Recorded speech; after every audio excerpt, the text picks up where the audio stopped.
అందరికీ నమస్తే అండి. శివమహాపురాణంలో 7వ కథ శివరాత్రి మహిమ, అరుణాచలం యొక్క గొప్పతనం గురించి మనం తెలుసుకుందాం. ఈ వీడియోలో మనం ఇదివరకు తెలుసుకున్న కథ కంటిన్యూషన్ తెలుసుకుంటున్నాం. బ్రహ్మను, విష్ణువును, మొగలిని అనుగ్రహించిన పరమేశ్వరుడి యొక్క వృత్తాంతాన్ని మనము ఇంకా విశదీకరించి శివరాత్రి యొక్క మహిమ, అరుణాచలం గొప్పతనంతో తెలుసుకొని ముగిద్దాం. అప్పుడు శాంతమూర్తి అయిన శివుని దగ్గరకు ఆ బ్రహ్మ, విష్ణువు, మొగలి చేరి ఆయనకు కుడివైపు బ్రహ్మ, ఎడమవైపు విష్ణువు నిలబడి 2 చేతులు జోడించి నమస్కరించి శివుని అనుమతితో పార్వతీదేవితో పాటు మహాదేవుణ్ణి పుణ్యపురుష వస్తువులతో పూజించారు. ఇక్కడ భక్తులందరికీ ఒక ప్రత్యేక సూచన చేస్తున్నాము. పూజా ద్రవ్యాలు 2 రకాలు. అవి ఒకటి పురుష వస్తువులు, రెండవది ప్రాకృత వస్తువులు. పురుష వస్తువులు అంటే ఎక్కువ కాలం చెడిపోకుండా ఉండేవి, అనగా హారాలు, కాళ్లకు ధరించే నూపురాలు, భుజకీర్తులు, కిరీటాలు, మణికుండలాలు, పట్టు వస్త్రాలు మొదలైనవి. ప్రాకృత వస్తువులు అనగా తక్కువ కాలం మన్నేవి, అంటే త్వరగా పాడైపోయేవి అన్నమాట. అనగా పూలదండలు, గంధం, ధూపం, దీపం, నైవేద్యం మొదలైనవి. బ్రహ్మ, విష్ణువులు అమూల్యమైన అనేక ఆభరణాలతో ఆ స్వామివారిని, పార్వతీదేవిని ఇరువురిని కలిపి పూజించారు.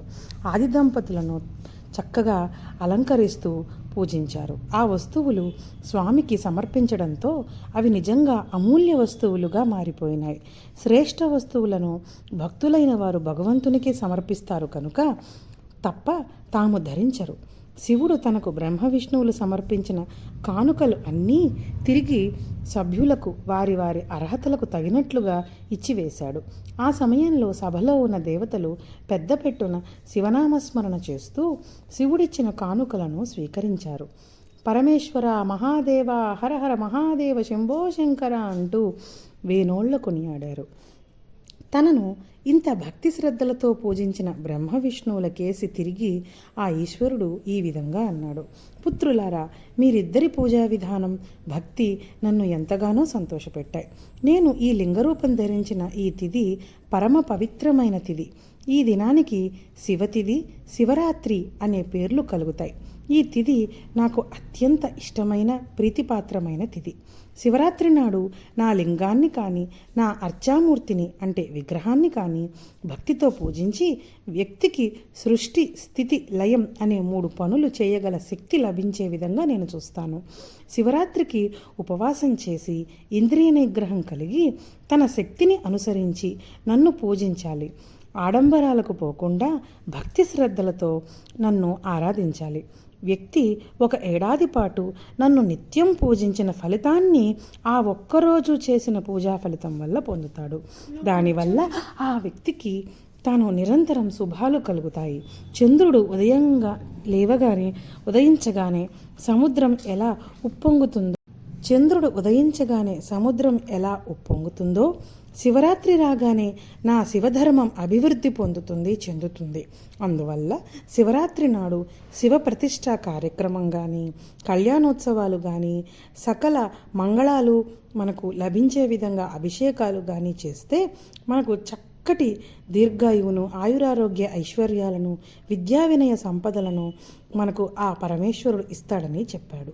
నేను ఈనాడు అనగా ఈ కల్పంలో మాఘమాసంలో శివలింగంగా మారిపోయాను కనుక శివలింగంగానే నన్ను ఎవరైతే దోసిళ్లతో అంత నీరుని గంగా గంగా అంటూ, నమశివాయ అంటూ, పార్వతీ సమేతంగా పానవట్టంతో ఉన్న నన్ను పూజిస్తే చక్కగా వారికి నేను కల్పోక్తం ప్రకారం పూజించిన ఆ పుణ్య దంపతులకైనా సరే, బ్రహ్మచారులకైనా సరే, పిల్లలకైనా సరే, వృద్ధులకైనా సరే చక్కటి మోక్షాన్ని, ఆయురారోగ్యాలను అందించి నేను రక్షిస్తాను. నేను ఈనాడు అనగా ఈ కల్పంలో ఇంతకు పూర్వం ఒక కల్పంలో ఆర్ద్రా నక్షత్రంతో కూడిన మార్గశిర పౌర్ణమి నాడు స్తంభాకారాన్ని పొందాను. అది కూడా లింగాకారమే. ఆనాడు మాయ వల్ల లోకానికి అది తెలియకుండా పోయింది కనుక మార్గశీర్ష మాసంలో ఆర్ద్రా నక్షత్రం నాడు పార్వతీ సమేతంగా నన్ను పూజించిన, లేక నన్ను లింగ రూపంలో ఉండగా దర్శించిన, స్పర్శించిన ఆ వ్యక్తి నాకు కుమారస్వామి కంటే ఎంతో ఇష్టమైన వ్యక్తి అవుతాడు. ఆ రోజు నన్ను పూజిస్తే వచ్చే ఫలితాన్ని నేను కూడా వర్ణించలేను. అయితే నేను ఈ యుద్ధ స్థలంలో లింగాకారంలో ఆవిర్భవించాను కనుక ఈ రోజు నుండి ఈ స్థలం లింగస్థానంగా ప్రసిద్ధికెక్కుతుంది. నేను ఇక్కడ అగ్నిపర్వతాకారంలో అగ్నిలింగంగా ఉద్భవించి ఉంటాను కనుక ఈ స్థలానికి అరుణగిరి, అరుణాచలము అని పేరు వస్తుంది. ఈ లింగానికి ఆది అంతాలు లేవు, ఆద్యంతాలు అస్సలు మీరు కనుగొనలేకపోయారు కదా. అయినప్పటికీ కలియుగంలో మానవులకు నేను దర్శనం మరియు అర్చనా సౌలభ్యం కోసం ఈ లింగం చిన్న లింగంగా మారి భక్తి ముక్తి రెండూ ఇచ్చే ఏకైక లింగంగా దీనిని దర్శించి స్పర్శించి ధ్యానించే వారికి పునర్జన్మ ఉండదు. భవిష్యత్తులో ఇక్కడ ఒక గొప్ప తీర్థం నిర్మాణం అవుతుంది. ఇక్కడ దీర్ఘకాలం నివసించే వారికి, మరణించే వారికి కూడా ముక్తి లభిస్తుంది అని నేను తెలియజేస్తున్నాను. కాబట్టి ఈ అరుణగిరి మొత్తం నా శివలింగ ప్రతిరూపం. భూమిలో ఎంత తవ్వినప్పటికీ నా శివలింగం యొక్క ఆ ఆది కనిపించదు.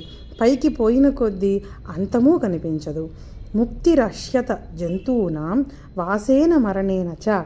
ఇక్కడ రథోత్సవం, శివకళ్యాణం వంటి కార్యక్రమాలు నిరంతరం జరుగుతూ ఉంటాయి. కాబట్టి ఇది ముక్తి క్షేత్రం అని చెప్పారు. ఇక్కడ చేసిన దానము, జపము, హోమము తక్కిన ప్రదేశాల్లో చేసిన దానికంటే కూడా 1,000,000 రెట్లు ఫలితాన్ని ఇస్తాయి. అయితే శైవ క్షేత్రాలలోకెల్లా ఇది మహా గొప్ప క్షేత్రం అరుణగిరి. గిరి ప్రదక్షిణాన్ని చేసిన వెమ్మట్టే మనము ఈ శివలింగాన్ని యొక్క దర్శనం చేసుకోగలరని ఈ స్థలం యొక్క పురాణం ద్వారా తెలియజేస్తాను. ఈ ప్రాంతంలో నన్ను తెలిసి కానీ తెలియక కానీ స్మరించిన, గిరి ప్రదక్షిణం చేసిన వాడికి తప్పక ముక్తి లభిస్తుంది. అంతేకాకుండా పునర్జన్మ అనేదే ఉండదు. ఒకవేళ పుణ్యం చేసుకుని ఉంటే పుణ్యాన్ని అనుభవించి తిరిగి శివ సాయుధ్యాన్ని పొందుతారు. నేను ఇక్కడ లింగరూపం ధరించడానికి గల కారణం ఈ స్థల మహిమయే. ఇక్కడ నన్ను పూజించిన వాడు సాలోక్యం, సామీప్యం, సారూప్యం, సాష్టి, సాయుధ్యం అనే 5 రకాల కర్మఫలాలు పొందుతాడు. సాలోక్యం అనగా నా కైలాసమును చేరుకొనుట, సామీప్యం అనగా నాకు దగ్గరగా ఉండుట, సారూప్యం అనగా నా రూపం వంటి రూపం కలిగి ఉండుట, సాష్టి అనగా నాతో సమానమైన శక్తి కలిగి ఉండుట, సాయుధ్యం అనగా తన అస్తిత్వం వదిలి నాలో కలిసిపోవుట.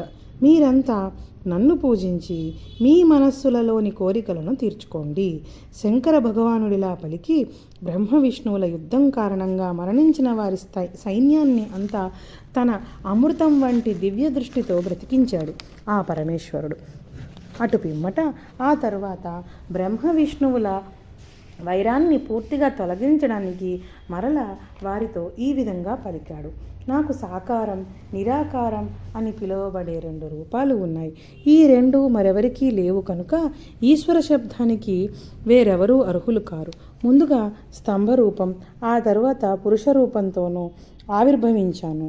స్తంభం అంటే లింగాకారం, కాళ్ళు, చేతులు, ముక్కు, శిరస్సు, కళ్ళు ఇత్యాది అవయవాలతో కూడిన నా 2వ రూపం సాకార రూపం. ఈ 2 ఉండటం వల్లే నేను ఈశ్వరుడు అంటారు. ఈ ఈశ్వర శబ్దం కోసం ఇంకెప్పుడూ మీరిరువురు రణం చేయకండి. మీకోసం నా ఈ తత్వాన్ని వివరిస్తున్నాను. నేనే పరబ్రహ్మాన్ని, నిరాకారాన్ని, సాకారాన్ని, ఈశ్వరుడిని, సృష్టి కార్యనిర్వాహకుడిని, సర్వ సృష్టికి ఆద్యుడిని, సర్వవ్యాపకుడిని కనుక నన్ను బ్రహ్మ అంటారు, బ్రహ్మం అంటారు. అందరిలో ఒకే విధంగా వ్యాపించి ఉండడం వల్ల ఆత్మ, పరమాత్మ అని కూడా అంటారు. నా ఈ లింగాన్ని మీరిద్దరూ నిత్యం అర్చించండి. లింగానికి ఈశ్వరునికి అస్సలు భేదం లేదు అని గ్రహించండి. నాతో సరిసమానమైన పూజను విష్ణువైన నీవు అందుకుంటావు కనుక భవిష్యత్తులో శివశ్చ హృదయం విష్ణు, విష్ణుశ్చ హృదయం శివ అని అంటారు. భవిష్యత్తులో ఈ అరుణాచలం శిఖరంపై శివరాత్రికి భక్తులు దివ్య జ్యోతులు వెలిగిస్తూ అరుణ జ్యోతిని వెలిగిస్తూ ఉంటారు. ఆ జ్యోతిని దర్శించుకున్న వారికి ముక్తి కానీ లేదా ఉత్తమ జన్మ కానీ తప్పక లభిస్తుంది. అరుణాచలం కొండపైన దీపోత్సవం జరుగుతుంది. కార్తీక మాసంలో ఆరుద్ర నక్షత్రం నాడు, కృత్తికా నక్షత్రం నాడు, ఇంకా శివ అమరావతి మరియు ఇతర పంచారామ క్షేత్రాల్లో జరిగే పూజలన్నీ కూడా ఈ శిఖరంపైకి నడుచుకుంటూ వెళ్ళినటువంటి కష్టమైన పనిని మనము శివరాత్రికి చాలా కొద్ది మంది మాత్రమే ఈ విధంగా చేయగలుగుతారు. మిగిలిన క్షేత్రాలు అన్నీ తిరిగి వచ్చిన, శైవ క్షేత్రాలన్నీ తిరిగి వచ్చిన ఫలితాన్ని ఒక్క ఈ అరుణగిరి గిరి ప్రదక్షిణము తరువాత ఆ కొండపైన దీపోత్సవం చూసినంతనే జరుగుతుంది. అయితే శివరాత్రికి చాలా కొద్ది మంది మాత్రమే భగవాన్ రమణులను దర్శించిన వటవృక్ష మార్గం గుండా ప్రయాణించగలరు. ఈశ్వరానుగ్రహం వల్ల నేను ఇక్కడ శివపురాణం ప్రవచనం చేసినప్పుడు కొంతమంది శిష్యులతో ఆ శిఖరం చేరుకొని 2014 సెప్టెంబర్లో రహస్య దానం చేసి ధ్యానం ద్వారా క్రిందకి రాగలిగాను అని శ్రీ వద్దిపత్తి పద్మాకర్ గురుదేవులు గారు మనకు శివపురాణం చెప్తున్నప్పుడు తెలియజేశారు. అయితే ఇక్కడ ఈశ్వర సాక్షాత్కారం ఆ శిఖరంపై తప్పక జరిగి తీరుతుందని, చక్కగా పుణ్యాత్ములైతే శివపంచాక్షరి శిఖరంపై చెక్కించుకునేవారని, మహాలింగం స్థాపించడానికి సారూప్యంని మనము ఆ భక్తిని అలవర్చుకోవాలని, స్వామివారి యొక్క కృపకు అందరూ పాత్రులు కావాలని తెలియజేశారు. ఇక్కడ అరుణాచలంలోకి అందరూ ప్రవేశించలేరు. శివదేవుని యొక్క అనుమతి కలిగితేనే ప్రవేశించగలరు. అయితే పౌర్ణమి, అమావాస్య, చతుర్దశి, ఇంకా త్రయోదశి తిథులలో మరియు కొన్ని ముఖ్యమైన నక్షత్రాల తిథులలో స్వామివారిని అత్యంత ముఖ్యమైన సేవలు, స్వామివారికి చక్కటి దీపోత్సవ కార్యక్రమాలు, ఊరేగింపులు, వివిధ రకాలైన వాహన సేవలు జరుగుతూ ఉంటాయి. అయితే భక్తులు ఎంత దూరం నుంచి అయినా సప్పటికి కష్టపడి చక్కగా ఒక్కసారైనను అరుణగిరిని చేరుకోవడం వలన వారికి కలిగే ఆ అత్యంత అమృతమైన తుల్యమైన ఆ అనుభూతి మనం చెప్పనలవి కాదు. ఆ అమృత తుల్యమైన ఆ దర్శనం ఆ గిరి ప్రదక్షిణం చేసిన వెమ్మటే వస్తుంది. అయితే మనము ఆ గిరి ప్రదక్షిణం చేసేటప్పుడు చక్కగా నడుచుకుంటూ, పాదాలపై నడుచుకుంటూ వెళ్ళగలిగితే ఆ పాదాలకి సంబంధించిన రోగాలు కూడా, మనకు ఆరోగ్య సమస్యలు కూడా నయమైపోతాయి. శివ శివ మహాదేవ అంటూ అందరూ ప్రతి పౌర్ణమికి ఆ కొండను చేరుకుంటారు. ఎందుకు అంటే పౌర్ణమికి అమ్మవారు చంద్రుని రూపంలో చల్లని వెలుగుని, కాంతిని పంచుతూ మన శివదేవుని యొక్క అర్ధచంద్రాకారం శివుని పైన ఉన్న ఆ చంద్రవంకలో అమ్మవారుని మనం చూడవచ్చు. అంటే సిగలో ఉన్న అమ్మ మనకు పార్వతీ పరమేశ్వరులు ఆది దంపతులుగా కనిపిస్తారట. అయితే ఇక్కడ మనం ఇంకొక విధంగా చూడవచ్చు. కొండని ముందు భాగాన్ని శివదేవుడిగా భావించవచ్చు, కొండ వెనుక భాగాన్ని అమ్మవారి స్వరూపంగా భావించవచ్చు. పార్వతీ పరమేశ్వరులు ఇరువురు ఏక కాలంలో ఏక స్వరూపంతో ఉన్న ఆ స్తంభాకారమైన ఆ రూపం ఆ శివలింగం, ఆ అరుణగిరి అన్నమాట. కాబట్టి అటువంటి అరుణగిరి ప్రదక్షిణాన్ని ఎవరైతే చక్కగా భక్తి శ్రద్ధలతో చేసుకుంటారో, అంతేకాకుండా ఆ అరుణగిరి ప్రదక్షిణం చేసిన పిమ్మట శివదర్శనం చేసుకుంటారో, అక్కడ అన్నదానము కానీ తెలిసి కానీ తెలియక కానీ దేవతా ప్రతిష్ఠిత లింగాలు గిరి ప్రదక్షిణం చేస్తున్నంతసేపు మనకు కనిపిస్తూ ఉంటాయి. ప్రతి ఒక్క దేవతా ప్రతిష్ఠిత లింగాలను దర్శించుకొని అభిషేకం చేసుకొని తగిన విధంగా శక్తి కొలది దాన ధర్మాలు చేసుకున్న వారికి జన్మ ధన్యమవుతుంది. అక్కడే ఉంటూ నిరంతరంగా ఆ గాలి పీలుస్తూ ఆ శివదేవుని నామస్మరణ చేసుకుంటూ తలనీలాలు అర్పించే వాళ్ళు కూడా ఉన్నారు. జటాధారులు, జంగమదేవరులు, అఘోరాలు, ఇంకా ఎందరెందరో విదేశీ భక్తులు కూడా అక్కడ మహిమను తెలుసుకొని ఆ ప్రాంతంలోనే నిరంతరం నివసించాలని కోరుకుంటూ అక్కడే నివసిస్తున్నారు. కాబట్టి ఇటువంటి ఈ